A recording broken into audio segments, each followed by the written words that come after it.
So sorry. చూడండి ఎంత అవినీతి. మన తెలుగు రాష్ట్రాల్లో ఐకమత్యము లేనందుకే ఇవన్నీ జరుగుతున్నాయి.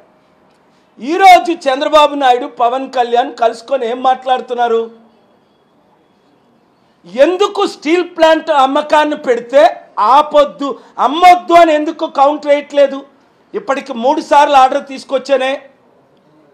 ప్రత్యేక హోదా ఇస్తామని మోదీ గవర్నమెంట్ ఒప్పుకున్న తర్వాత పవన్ కళ్యాణ్ చంద్రబాబు నాయుడు ప్రత్యేక హోదా మాకు వద్దని ఎందుకు కోర్టులో కౌంటర్ ఫైల్ చేయట్లేదు? వాళ్ళకి ప్రత్యేక హోదా వద్దా? ప్రత్యేక హోదా వలన ఏం లాభం?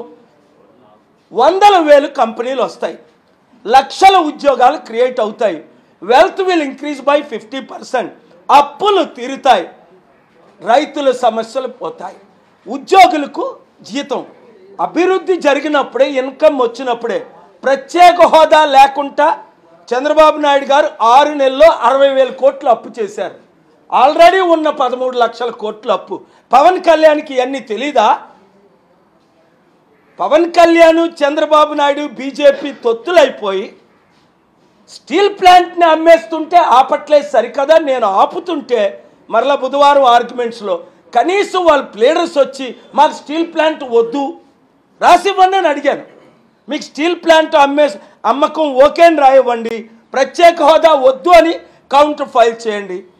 ఆనరబుల్ జస్టిస్ నరేంద్రజీ డిసెంబర్ 11కి మరలా అది సమయం ఇచ్చారు.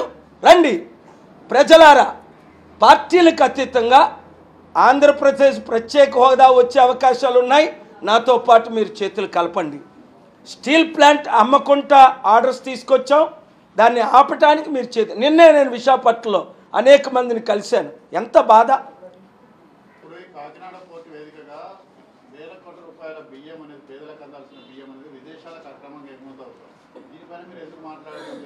ఆ విషయం నాకు నిన్నే నోటీస్కి వచ్చిందని నేను యుఎస్ సమిట్లు పెట్టుకొని కోర్టు కేసుల్లో తిరుగుతున్నాను, మీకు తెలుసు. అది చాలా అవినీతి. నేను మాట్లాడడం అనే కాదండి, ఇక్కడ ముఖ్యం ఏంటంటే అవినీతి ఎక్కడ జరిగినా కుమ్మక్క అయిపోయారు. అలాగే చంద్రబాబు నాయుడు గారు ఏమన్నారు? నాకున్న అనుభవం మోదీకి లేదు, నేను మరలా సీఎం అయితే దేశాన్నే పాలిస్తాను అన్నారు. సెంట్రలే మంది అన్నారు. ఇప్పుడు సీఎం అయ్యి 6 నెలలు అయింది. ఆయన కూడా ఏం చేస్తున్నారు?